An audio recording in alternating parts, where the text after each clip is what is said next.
Olá, meus queridos alunos ibadianos. Com grande alegria, prazer e satisfação, estamos iniciando mais um módulo IBAD. Vocês aí da sala 8 são convidados a estarem participando juntamente conosco.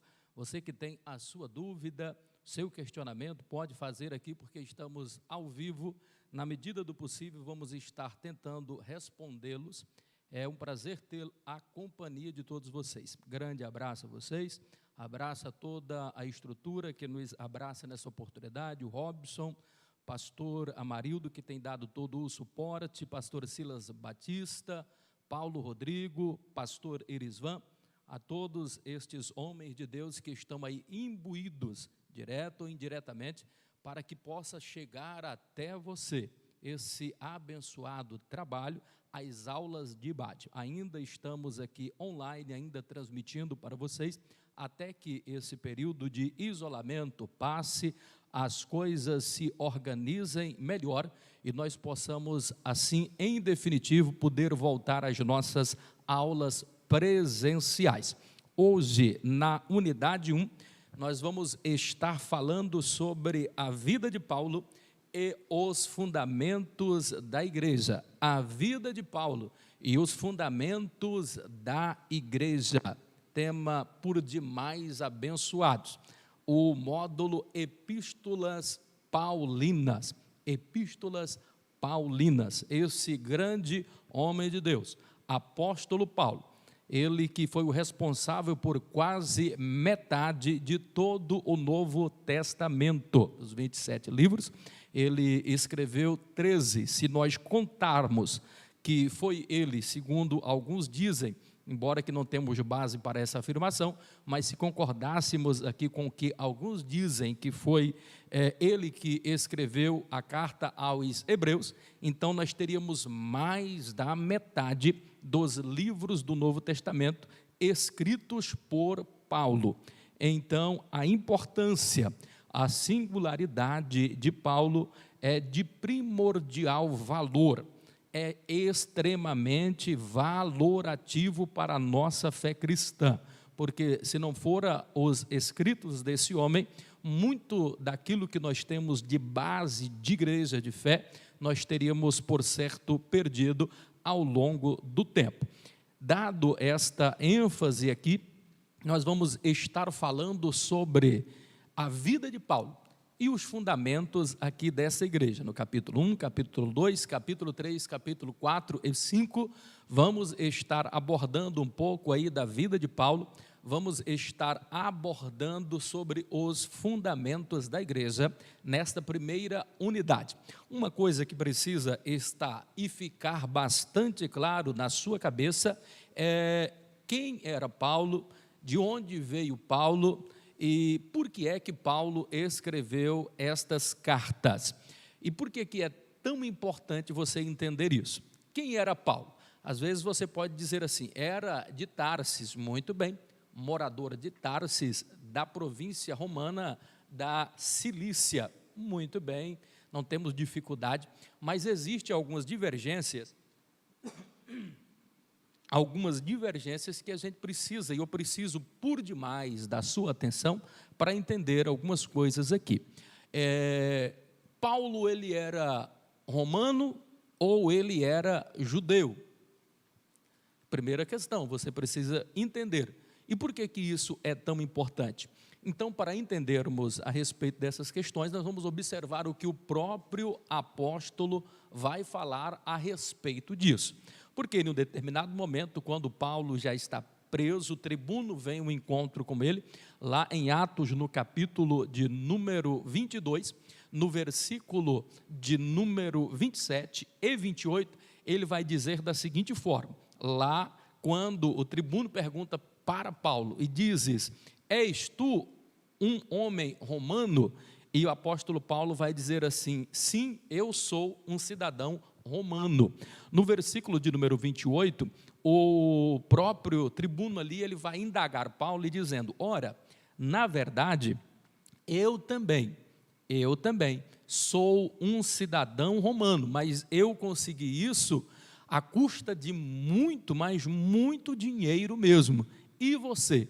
Aqui está uma grande questão de uma pergunta, porque boa parte dos estudiosos afirmam que Paulo ele teve a sua, vamos dizer assim, a oportunidade de ser um cidadão romano através disso, de ter comprado. Por quê? A sua família era uma família rica, uma família abastarda, então ele teria condições de ter comprado aí, então, a sua cidadania romana.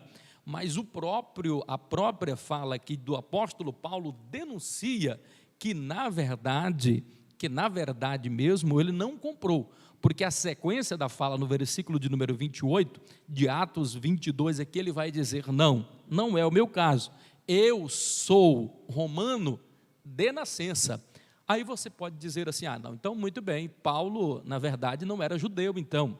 E se ele não era judeu, como é que ele estava entre os judeus, como é que ele estava na sinagoga, aprendeu aos pés de Gamaliel?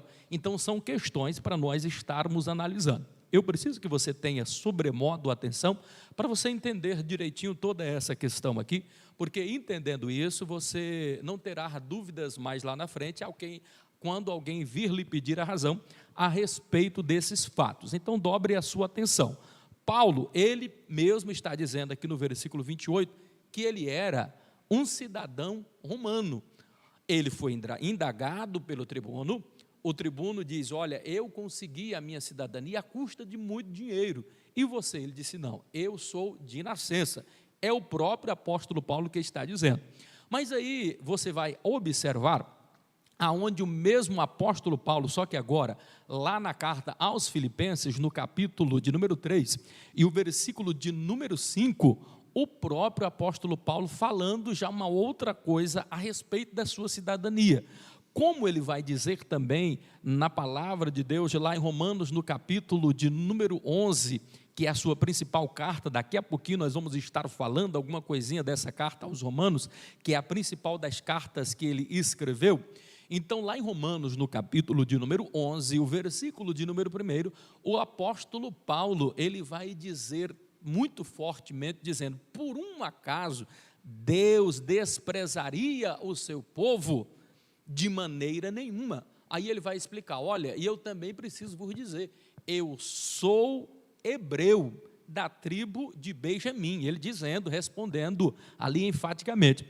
Aí, ora, se lá atrás, agorinha há pouco, nós observamos em Atos, no capítulo de número 22, no versículo 27 e 28, o apóstolo Paulo dizendo que ele era um romano de nascença.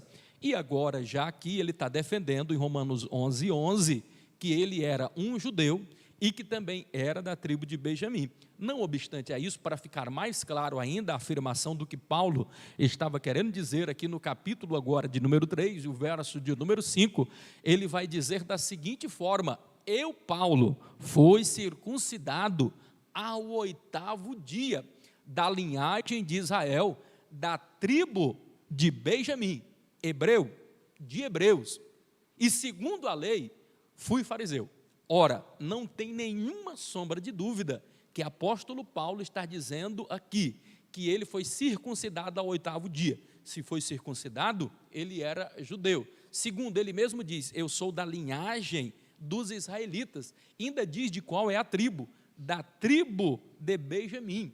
E ainda diz, e segundo a lei fui fariseu. Ele tinha que ser judeu para ser fariseu. Então, não há nenhuma sombra de dúvida que apóstolo Paulo, ele é judeu. Mas como ele é judeu, sendo que agora há pouco, pastor, o senhor leu em Atos, que ele alegou ter a cidadania, que ele era de nascença um romano. Será que o apóstolo Paulo mentiu, se equivocou? Perceba que tem aqui algumas questões, parece fácil, mas não é fácil. Se você não tiver uma resposta imediata, pode ser que você vai ter alguma dificuldade para entender todos esses pormenores. Pois bem, deixa eu lhe dizer, apóstolo Paulo, não obstante a isso, ao fato de sermos informados que ele era morador de Tarsis. Ora, se ele era morador de Tarsis, complicou um pouquinho mais, porque Tarsis, ainda que sendo da Cilícia, uma província romana, ele necessariamente, se alguém da Cilícia quisesse ter cidadania romana, ele teria que fazer o mesmo processo, ter uma grande quantia em dinheiro. Sendo uma província, não significava que ele era uma nação. É como que os judeus viveram espalhados pelo mundo inteiro, estavam morando em uma outra região que não era deles, uma pátria que não era deles, contudo, eles não deixaram de ser judeu. Então, as pessoas da Cilícia, eles não perderam a sua identidade, eles não eram romanos, ainda que a província sendo uma província romana. Complicou. Então, se ele não era judeu e nem romano, ele se equivocou ou mentiu? Não, queridos. Apóstolo Paulo não mentiu, não se equivocou, e ele disse em ambos os momentos a verdade. Ou seja, ele era cidadão romano, de direito nativo, e era também um cidadão israelita, ou seja, ele era um judeu. Mas como pode isso, pastor Eurípides? Primeiro, nós precisamos entender alguns critérios sobre a questão de naturalidade. Quando, por exemplo, aqui no Brasil, quando eu estudava direito administrativo, algumas matérias estudando para concurso, eu sempre vi essa questão de direito de ius soli e direito de cidadania ius sanguine. Quer dizer, ius soli e ius sanguine.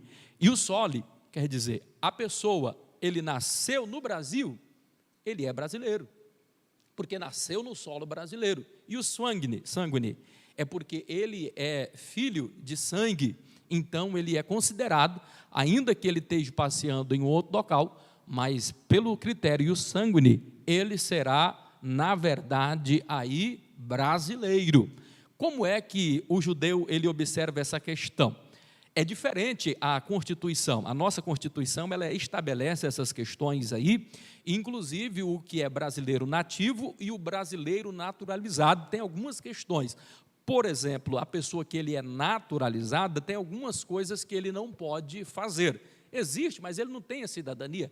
Mesmo tendo a cidadania, tem algumas prerrogativas dentro da nossa Constituição Federal de 1989, que prevê algumas questões que este brasileiro naturalizado não pode. Por exemplo, ele não poderá ser presidente da República, nem vice, ele não poderá ser presidente do Senado, ele não poderá ser presidente da Câmara dos Deputados, do Poder Legislativo, não poderá exercer nenhum desses poderes ali no Congresso, ele não poderá ser ministro das Forças Armadas, da Defesa, nem da carreira diplomática. São estas questões aí que ele não pode.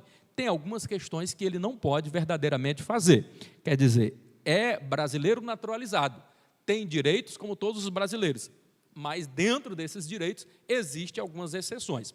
Como é que funciona, por exemplo, lá na nação de Israel? Na nação de Israel, esse critério é diferente. Como é que uma pessoa pode dizer que é judeu ou não? É diferente que aqui no Brasil. Lá, para eles utilizam apenas o critério ius sanguine. Quer dizer, judeu, para ser judeu, ele precisa ter o sangue. Por exemplo, alguém pode me dizer da seguinte forma: e se um cidadão, mesmo não tendo sangue de judeu, nascer lá em Israel, ele não é judeu? Por incrível que pareça, ele não será judeu. Pastor, mas aí ficou errado. Aí. Se no Brasil, nasceu aqui no Brasil, é brasileiro nato? Não, lá em Israel, ele é israelita nato, judeu ele não é. Por quê?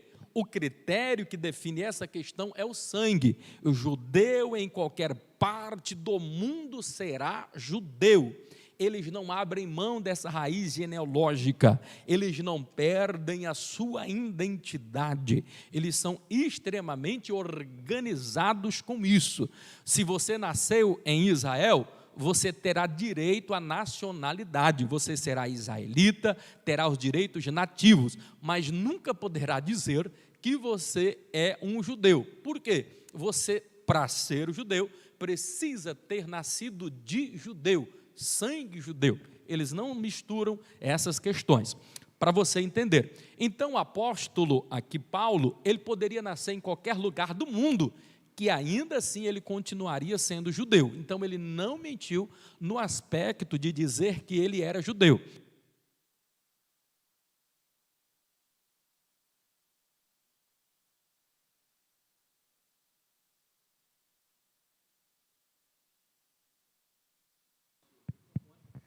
estar resolvendo. Opa, tivemos aqui um pequeno probleminha. Com o nosso microfone, mas já estamos aqui resolvendo. Voltando aqui à nossa linha de raciocínio, queridos, apóstolo Paulo seria judeu em qualquer um dos lugares, mas é bem provável que ele tenha se afastado um pouco de Tarsis, tenha nascido lá na tribo de Benjamim e voltou, porque uma parte da família residia ali na cidade de Tarsis. Mas a outra grande pergunta, na verdade, como é que o apóstolo Paulo, ele teve o direito também da cidadania romana? Como ele conseguiu o direito dessa cidadania? Porque ele afirmou que era judeu, da tribo de Benjamim. Concordamos, pastora, mas ele acabou de falar também em Atos, no capítulo 22, verso 27 e 28, que ele era de nascença também um romano. Como é que se resolve essa questão? Então, primeiro, não tem nenhuma dificuldade, você se conhecer um pouquinho de história, essa resposta vai ser respondida muito facilmente. A maioria das pessoas, como eu lhe falei, costuma dizer que o apóstolo Paulo ele foi cidadão romano porque comprou. Nós vemos aqui que não existe uma análise, ainda que hipotética, dele ter comprado a sua cidadania, porque ele próprio afirmou que era de nascença. Como pode ser isso? Para você entender essa questão, você vai ter que voltar no tempo, no ano 65 antes de Cristo, e lá aonde no momento específico na região ali da Cilícia, província dos romanos, ela foi invadida pelos piratas. E nessa oportunidade que a Cilícia é invadida pelos piratas, vai acontecer algo interessante que fez com que Pompeu, o imperador romano da época, resolvesse outorgar a todos os 300 mil moradores da cidade de Tarso o direito à cidadania. Mas o que fez com que este homem, esse imperador, outorgasse o direito a dar o direito de cidadania a uma cidade inteira de 300 mil habitantes? Mas como é que pode ser isto, pastor Eurípides? Foi algo extraordinário? Verdadeiramente foi, porque por ocasião desta grande invasão dos piratas, ali na região da Cilícia, esses moradores de Tarse foram os principais que defenderam a sua região, apoiaram o Império Romano e expulsaram os piratas, e eles foram extremamente heróicos, muitos deles perderam a vida, deram o sangue, deram a vida, para que eles pudessem ter aquela grande vitória. O imperador ficou tão agradecido, alegre com essa questão, que resolve agora outorgar a todos esses moradores o título de cidadania romana. Não obstante isso, esse título alcançava o pai e o neto, alcançava a primeira, a segunda e até a terceira geração. Olha que benefício grandioso. Então, quando o apóstolo Paulo diz que é cidadão romano, adquirido como nativo, era porque ele tinha isso, o pai dele, o avô dele, herdou, que passou para o pai, que agora passa esse mesmo direito agora para o filho, apóstolo Paulo, o então Saulo, que depois de estudar nas melhores escolas ali, porque Tarsis era também um grande berço da filosofia, e ali ele aprende os primeiros rudimentos, e é por isso que Paulo ele fala com grande propriedade, ele fala com bastante lucidez, de forma pormenorizada, de forma muito clara, de assuntos tão difíceis de serem abordados, questões da vida. O apóstolo Paulo ele fala de assuntos extremamente complicados, que hoje a física quântica, o mundo subatômico, fica perplexo, dizendo que se descobriu agora, porque quando a gente vai estudar física ou alguma coisa, as pessoas ficam impressionadas com o mundo subatômico. Paulo já falava a respeito disso, dizendo das coisas visíveis e invisíveis, dizendo que nem tudo aquilo que é feito, que se vê é feito do que é aparente. Ele falava, na verdade, coisas muito difíceis, ele falava de coisas de difícil compreensão e elucidava grandes mistérios, grande em parte disso, porque ele aprendeu também a forma de como se expressar, de falar em público. Era um homem de uma oratória poderosa, falava eloquente, ainda que de baixa estatura, mas um homem extremamente versado, homem realmente muito bem preparado e forjado. Com o passar do tempo, quando ele se destaca entre os melhores, ele é enviado então para aprender agora aos pés de Gamaliel. Quem era Gamaliel? Ele era bisneto, ou era neto, perdão, de Hilel, que era, na época, a maior autoridade de interpretação dos oráculos santos, era a maior autoridade na época, e ele vem a aprender aos pés de Gamaliel. Então, ele vem, aprende, estuda, torna-se discípulo ali de Gamaliel, e aprende todos os rudimentos, tudo aquilo que Gamaliel poderia o passar. Depois disso, ele torna-se fariseu, e essa história de Paulo nos traz algumas coisas de primordial importância para nós entendermos a respeito da vida dele, né? Nos capítulos 1 e sobretudo, no capítulo de número 2, ainda falando alguma coisa sobre Paulo, e já começando aqui os rudimentos aqui da igreja. O apóstolo Paulo, esse homem estimado, abençoado, ele tem um histórico bastante interessante a respeito dele, que a gente precisa estar falando aqui sobre essa questão. De onde veio o apóstolo Paulo? Já entendemos. Ele era judeu, ele era romano, nós já entendemos aqui essa questão. Agora vamos entender também sobre o aspecto físico aqui do apóstolo Paulo. Existem alguns resíduos, existem algumas ilustrações, existe algo que nos forneça detalhes de como era a aparência física de Paulo. Algumas conjecturas é feito a respeito sobre a anatomia, sobre a questão visual do apóstolo Paulo. E algumas coisas não são crendices, são tiradas realmente aqui de um contexto, tirada de um fundo histórico. Quem poderia, por exemplo, se esquecer daquelas pinturas de ar fresco, aonde mostra, datada ali no 4º século depois de Cristo, a figura de Paulo, a figura de Tecla, e ali mostrando Paulo como sendo um homem baixo, um homem pequeno, ali ainda inclusive mostrando que ele tinha apenas 1,5 metro.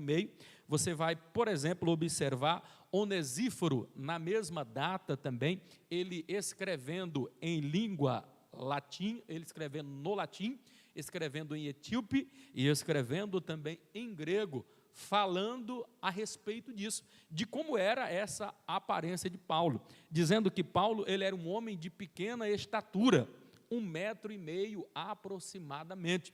Diz que ele tinha as pernas levemente arqueadas, ele tinha um semblante robusto, ele tinha os olhos próximos uns aos outros, era levemente calvo e tinha o nariz encurvado, né? Então, a aparência do apóstolo Paulo parece que não ajudava. É por isso que um outro dia um pregador, ele até brincou em cima do púlpito, dizendo que talvez fosse por isso que o apóstolo Paulo não tivesse casado, né? Mas ainda que ele não sendo favorecido ou desfavorecido de uma maior beleza, ele tinha uma beleza interior sobremodo grande. Homem abençoado, não teríamos como dimensionar a igreja de hoje sem reconhecermos o trabalho missionário de Paulo por ocasião das suas 3 viagens missionárias.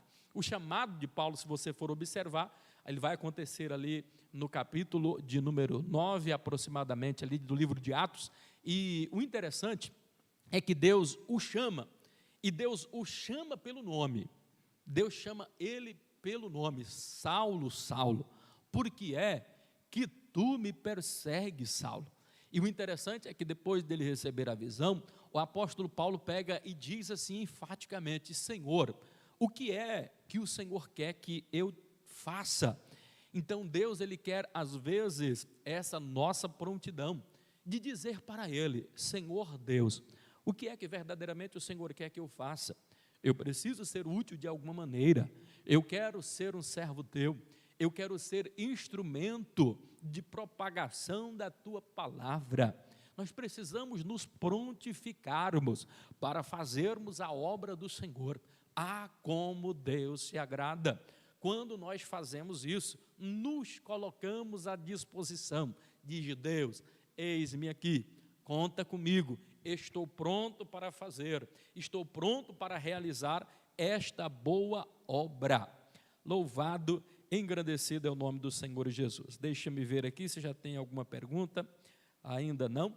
Então Deus, Ele se agrada de tudo isso quando o homem se prontifica a fazer e realizar a obra do Senhor com empenho.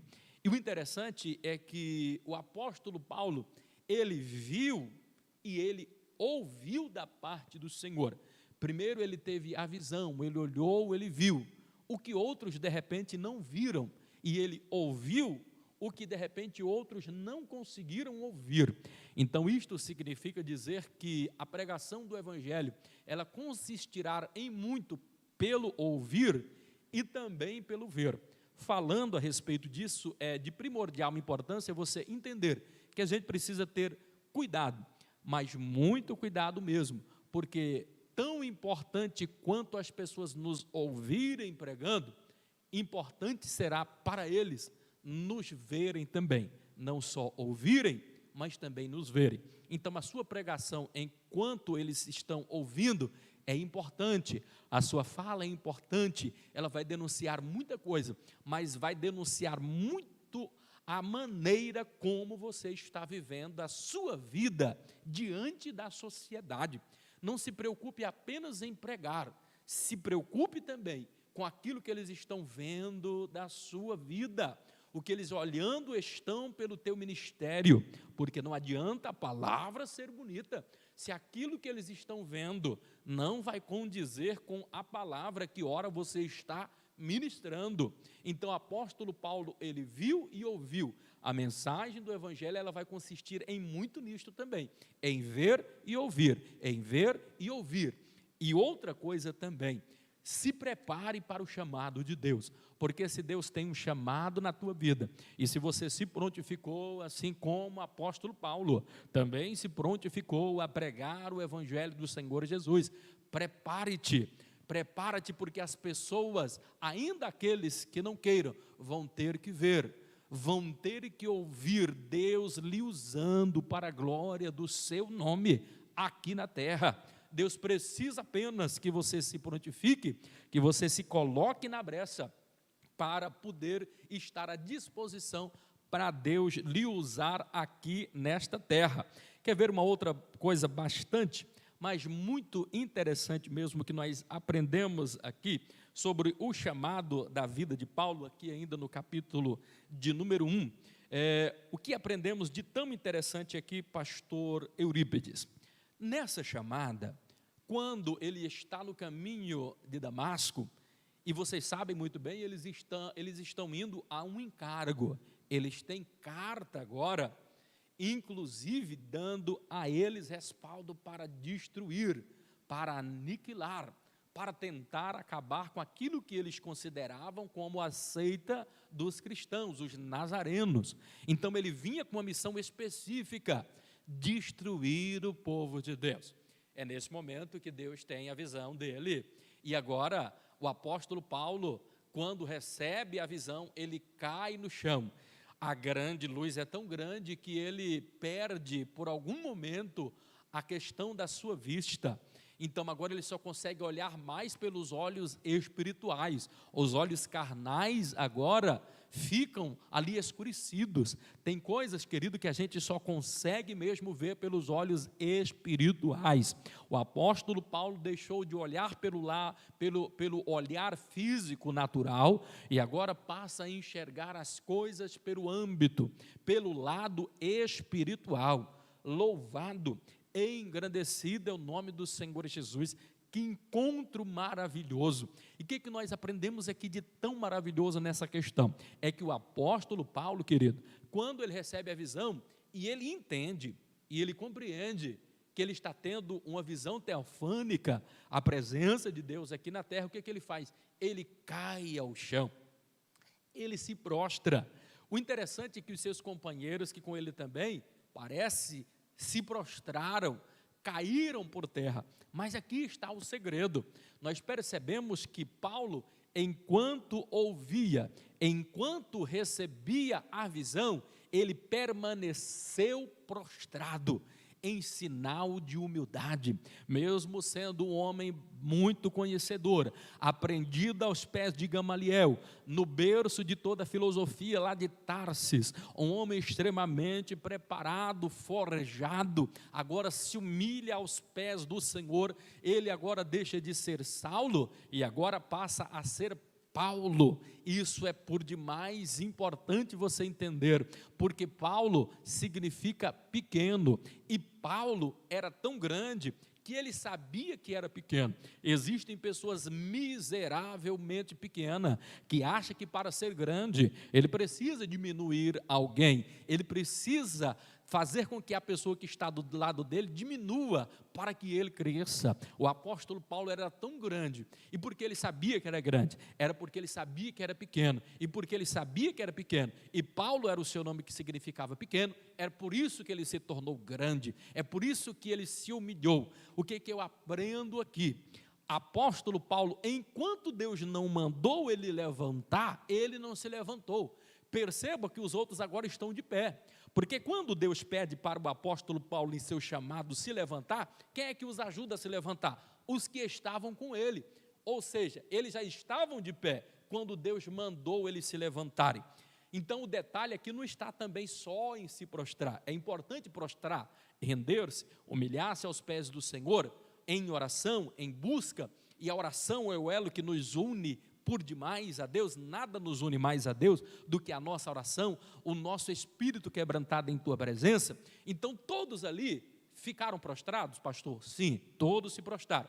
E qual foi a diferença de Paulo para com estes outros que com ele estavam? A diferença é que os outros se prostraram, mas logo se levantaram. Apóstolo Paulo permaneceu o tempo todo prostrado, extasiado, alegre, em um deleite espiritual, recebendo a visão de Deus, totalmente rendido, humilhado aos pés do Senhor. Oh, aleluia! A diferença foi essa, é que todos se prostram, mas poucos permanecem prostrado, permanecem na presença do Senhor. Apóstolo Paulo, isto significa dizer, é que os outros, nós conhecemos a história, e sabe quem é que teve o seu nome eternizado na história? Quem mais tempo passou prostrado aos pés do Senhor.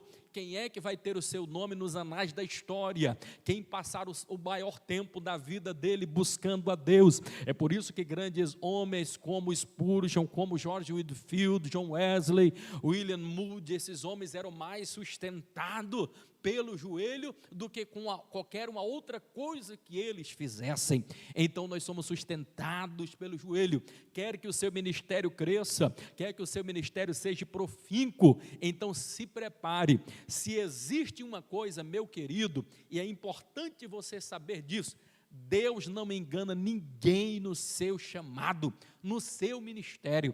Perceba um detalhe na vida de Paulo, que o próprio Deus já disse para ele, disse: Paulo, eu te chamei para uma importante obra, mas Deus diz: olha, importa que você padeça muito pelo meu amor, pelo amor do Evangelho. E quando o apóstolo Paulo lhe diz assim: Deus, o que quer que eu faça para o Senhor? Deus disse assim: olha, primeiro, entra na cidade e lá eu vou começar a te mostrar. Isso aqui é por demais importante, porque nos mostra que a revelação da parte de Deus para o homem que está sendo chamado, ela geralmente será parcial ou em etapas. Por que isso acontece? Porque o apóstolo Paulo ainda estava atônito pela visão, as suas carnes estavam trêmulas, então ele precisava de tempo. Deus era como que se estivesse querendo falar para Paulo: Paulo, olha, eu tenho muitas coisas maravilhosas, como de fato teve, até o levou ao terceiro céu, ele esteve em lugares inimagináveis, aonde homens e mulheres nunca jamais imaginaram ou pensaram estar. Então Deus revelou grandes coisas, mas não revelou tudo de uma única vez. Deus foi mostrando a Paulo gradativamente. É como que ele estivesse dizendo assim para Paulo: olha, Paulo, o que eu te digo agora, o que eu preciso lhe dizer agora, por esse momento ainda tu não estás preparado para ouvir tudo quanto eu tenho para realizar através de você. Sabe por quê? Deus, ele tem um chamado na sua vida, mas às vezes ele não fala tudo, porque ele vai mostrar por etapa, porque se ele mostrar em um determinado momento, talvez você desista e você não consiga compreender tudo isso. O apóstolo Paulo, ele foi extremamente forjado, ele aprendeu muito aqui com aquela visão, quando Estevão estava morrendo, e quando Estevão está morrendo, ele olha para os céus e ele faz um lindo discurso, e ele vê o Senhor lá no trono, e ele observa, e quando ele tem aquela visão celestial, quando as pessoas começam o apedrejar, e ele pega e diz assim: Senhor, não imputes a eles nenhum mal, perdoa-lhes qualquer mal que eles estão me fazendo, porque mais depressa eles me matarem, mais depressa eu estarei nos teus braços. Aquilo nunca saiu da cabeça de Paulo. É por isso que lá no capítulo 22 mesmo, quando indagado a respeito de alguma questão, ele pega e diz assim: olha, eu não só estou disposto a morrer, a padecer aflições, como eu estou também disposto a morrer, a dar a minha vida por amor a este evangelho, porque ele foi forjado, ele passou o treinamento com o próprio Jesus Cristo. Nesses 3 anos ele falava, vamos dizer assim, meio que parafraseando, face a face com Deus. Ele foi preparado, forjado pelo mestre. Segundo, ele tinha exemplos de homem como Estevão, e aquilo influenciou significativamente, quantitativamente e qualitativamente a vida desse homem aqui. É maravilhosa a sua história, o contexto, falar da vida de Paulo é extremamente emocionante, gratificante, nos impulsiona, nos encoraja a sermos cristãos melhores, homens e mulheres de Deus fervorosos. Vamos aqui continuar agora, na sequência. Já abra, por gentileza, você que está aí, acompanhando de longe, abra aí no capítulo de número 3, do livro, do nosso módulo Epístolas Paulinas, aí no fundamento da justiça pela fé, aonde vamos começar a estudar a primeira carta, e a primeira carta aqui é a carta principal, a maior carta. Na verdade, ela é considerada aqui como sendo uma epístola, mais do que uma epístola, na verdade, é considerada como um tratado teológico, Romanos é por demais importante, por demais revelador a respeito da singularidade e da importância de tudo isto daqui. Para entendermos as epístolas, qual é a função das epístolas? Nós vamos entender que as epístolas, ela vai explicar de uma forma bastante desnuda a mensagem de Cristo. Toda a Bíblia, ela vai ter um tema central, sim? O tema central qual é? Jesus Cristo. Ele está presente desde Gênesis. Eu, inclusive, tenho uma pregação onde eu prego a vida de Jesus de Gênesis a Apocalipse. E desde o primeiro livro da Bíblia, eu venho falando sobre a vida de Jesus presente em cada um desses livros, de tal forma que é oportuno dizer que Jesus é seguramente o tema central de toda a Bíblia. Quando você olha, por exemplo, para o Velho Testamento, o que é o Velho Testamento? O próprio livro de Hebreus nos explica que o Velho Testamento nada mais é do que a sombra para o Novo, lança luz para o Novo Testamento, ou seja, o Velho Testamento ele vai preparar para a vinda do Messias, vai preparar para essa vinda desse Messias, os apóstolos, tudo quanto a lei falava a respeito dele, tudo quanto os profetas falavam a respeito dele, tudo quanto os salmos falavam a respeito dele. Então todo o Velho Testamento é a preparação para a vinda desse Messias. Ora, se o Velho Testamento é preparação para a vinda do Messias, a vinda de Cristo, os evangelhos, então, ele é o cumprimento de tudo aquilo que os profetas falavam. O Novo Testamento é o cumprimento na pessoa da manifestação de Cristo, Deus aqui encarnado na terra.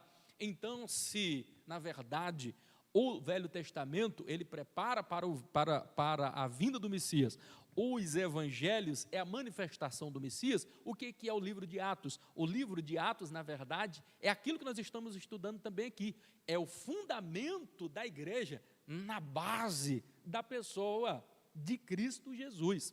E as cartas, as epístolas paulinas, inclusive as outras universais, então o que seriam essas cartas? A carta, como eu falei, é a explicação da mensagem que o Messias esteve aqui pregando, desta base explicada no livro de Atos.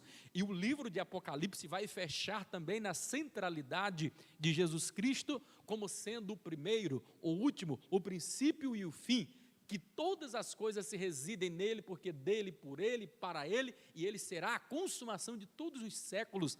Tudo se firmará e se terminará, todas essas questões em cima dele, porque ele é o tema central de toda a Bíblia Sagrada.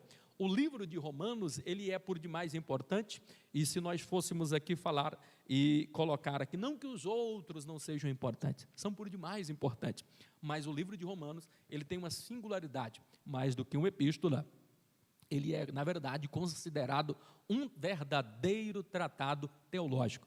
As grandes, não estou falando lá do Velho Testamento, mas os grandes avivamentos da história, já depois do Novo Testamento, agora para cá, para os nossos dias odiernos, quase que todos deles passaram por esta fase de leitura pelo prefácio do livro de Romanos. Por exemplo, Agostinho, ele era um homem extremamente carnal, pastor, mas um homem que revolucionou uma história, tantos livros, um homem por demais conhecido, um dos pais da igreja.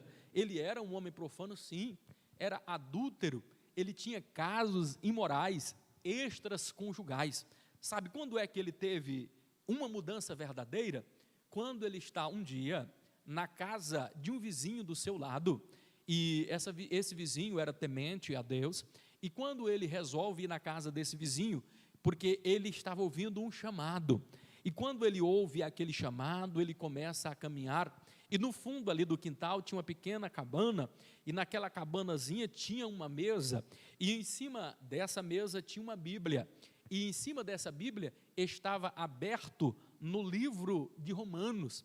Ali ele lê o livro de Romanos, ele se detém ali no capítulo de número 3, e ele lê toda a história da vida dele ali, e ele compreende que ele estava nas trevas, mas que agora estava chegando a luz para ele, a partir desse dia, do encontro que ele teve com Deus, que Deus, uma voz dizia: olha, Agostinho, o que tu estás agora em tua mão, abre e lê. E quando ele lê, ele se maravilha, e ele, por causa dessa leitura de Romanos, quantas pessoas e quantas vidas este homem influenciou ao longo de toda a história. Quem poderia se esquecer? Martinho Lutero, o nosso reformador, esse homem tão abençoado e que para nós serviu de inspiração e lançou bases muito rudimentares para que a igreja pudesse chegar ao patamar que está hoje, a grande reforma.